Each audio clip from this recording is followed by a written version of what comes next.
Hi students, कैसे हैं आप? होप आप अच्छे होंगे, एंजॉय कर रहे होंगे। तो आज हम एंडोप्लाज्मिक रेटिकुलम जो एक सेल ऑर्गेनेल्स जो होता है सेल के अंदर, उसके बारे में डिस्कस करेंगे। सेल ऑर्गेनेल्स जो होते हैं ये क्या होते हैं? कोशिकांग जिनको हम बोलते हैं, सेल के ये कोशिकांग होते हैं, सेल के ये पार्ट्स जो होते हैं, इसलिए को हम सेल ऑर्गेनेल्स जो वो बोलते हैं। और ये जो होते हैं ये मेम्ब्रेन बॉन्ड स्ट्रक्चर होते हैं। इस तरह से मेम्ब्रेन बॉन्ड स्ट्रक्चर होते हैं। और इसका जो फिर मेन काम होता है इसका कि ये जो सराउंडिंग होता है उससे ये कांटेक्ट से बाहर रहते हैं, उनके साथ कांटेक्ट जो वो नहीं होता है ना। तो ये ही करेक्टरिस्टिक्स जो वो यूकैरियोटिक्स सेल्स का जो वो होता है। तो ये सेल ऑर्गेनेल्स जो होते हैं ये भी क्या होते हैं? मेम्ब्रेन बॉन्ड जो वो होते हैं। जैसे कि प्लास्टिड है, आपका एंडोप्लाज्मिक रेटिकुलम जो हम स्टडी करेंगे, गोल्जी ऑपरेटर्स है, माइटोकॉन्ड्रिया है ना। तो आज जो हम डिटेल में करने वाले हैं वो करेंगे हम एंडोप्लाज्मिक रेटिकुलम। तो एंडोप्लाज्मिक रेटिकुलम बेसिकली क्या है? एक नेटवर्क है मेम्ब्रेन बॉन्ड स्ट्रक्चर का, है ना। Network of membrane bond structure. और ये जो लगता है हमें नेटवर्क इस तरह से स्ट्रक्चर जो है वो हमें ये दिखता है इस तरह से, लॉन्ग ट्यूब्स की तरह जो है वो दिखता है हमें ये इस तरह से जो है हमें ये दिखेगा। ये इस तरह से जो है दिखता है, लॉन्ग ट्यूब्स एंड सीड्स की तरह जो वो लगता है ना। और जिसके कारण ये कैसा लगता है? It look likes long tubules, की लंबे लंबे इसमें ट्यूब्यूल्स जो वो होते हैं। अब ये जो है, जैसे ये इसका मैट्रिक्स है ना, ये मेम्ब्रेन है इसकी, और इसके बाद देखो इसके ऊपर ये ना जो बेसिकली होते हैं एंडोप्लाज्मिक रेटिकुलम जो होते हैं ये बेसिकली टू टाइप्स के होते हैं ना। एक रफ एंडोप्लाज्मिक रेटिकुलम और एक होता है smooth endoplasmic reticulum, SER and RER। दोनों में डिफरेंस क्या होता है? यहाँ पे देखो, यहाँ पर जो रफ होते हैं उनके ऊपर बेसिकली क्या होता है? ये राइबोसोम्स होते हैं इसके ऊपर, ये राइबोसोम्स होते हैं। और इन्हीं राइबोसोम्स की वजह से ये क्या होते हैं? रफ होते हैं ये, ठीक है। जिनके ऊपर राइबोसोम्स नहीं होते हैं वो होते हैं स्मूथ। तो ये जो है आपके स्मूथ एंडोप्लाज्मिक रेटिकुलम है, और ये जो है आपके ये रफ एंडोप्लाज्मिक रेटिकुलम जो वो होते हैं। और इस स्ट्रक्चर को हम सिस्टर्ने बोलते हैं, है ना, सिस्टर्ने जो वो बोलते हैं। और ये इसका है, आप इसको हम बोल सकते हैं ट्यूब लाइक स्ट्रक्चर या ट्यूब्यूल्स जो है इनको हम बोल देते हैं। तो बेसिकली सेल के अंदर इस तरह का स्ट्रक्चर जो है वो दिखता है। मैंने बताया आपको ये टू टाइप्स का होगा, रफ एंड स्मूथ। रफ क्यों होता है? Due to the presence of ribosomes जो है इसके ऊपर होते हैं।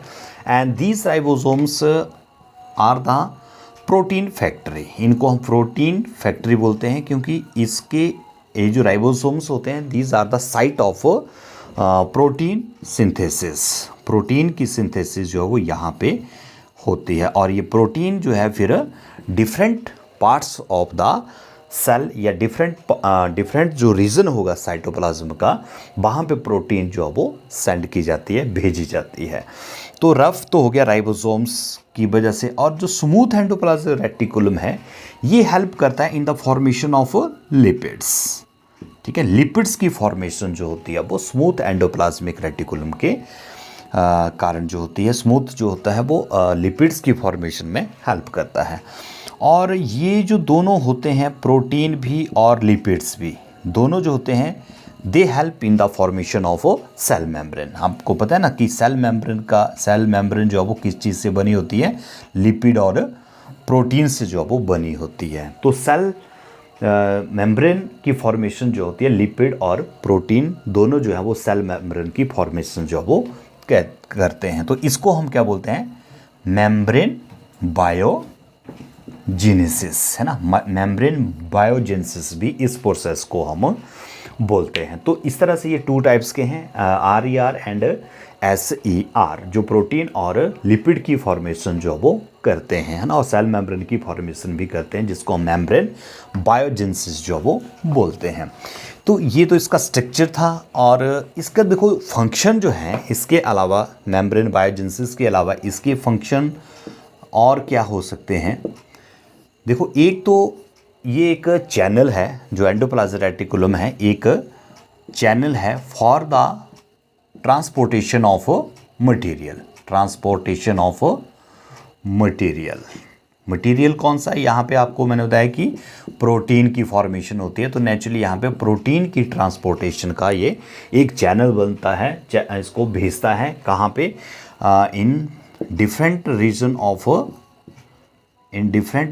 ऑफ सेल और in different region of cytoplasm, या फिर इनटू न्यूक्लियस या साइटोप्लाज्म है, साइटोप्लाज्म के जो डिफरेंट रीजन है वहाँ पे भेजेगा, या फिर न्यूक्लियस के अंदर जो है वो प्रोटीन को भेजता है। एक काम तो इसका ये होता है। सेकंड इसका देखो एक काम होता है इन सम एनिमल्स लाइक वर्टिब्रेट, जैसे हम हैं वर्टिब्रेट हैं हम, तो वर्टिब्रेट्स में जो लीवर सेल होते हैं उसमें होते हैं स्मूथ एंडोप्लाज्मिक रेटिकुलम जो होते हैं, वो किस में हेल्प करते हैं, for the detoxification of poison and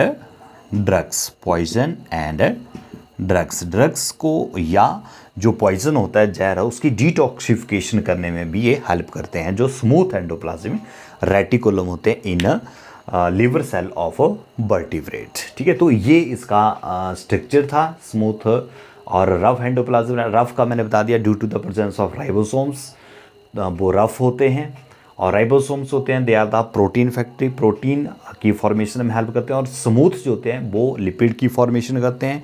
तो लिपिड और प्रोटीन दोनों जो है वो मेम्ब्रेन बायोजेनेसिस जो है वो करते हैं। ठीक है, और इसके फंक्शन मैंने आपको बता दिया कि ये चैनल है for the transportation of material की, प्रोटीन की उसकी ट्रांसपोर्टेशन जो वो करता है। और वर्टिब्रेट का जो लिवर सेल है उसमें जो SER होते हैं वो detoxification of poison and drugs करते हैं। तो this is all about the endoplasmic reticulum. Hope है कि आपको ये वीडियो पसंद आई होगी। Thank you.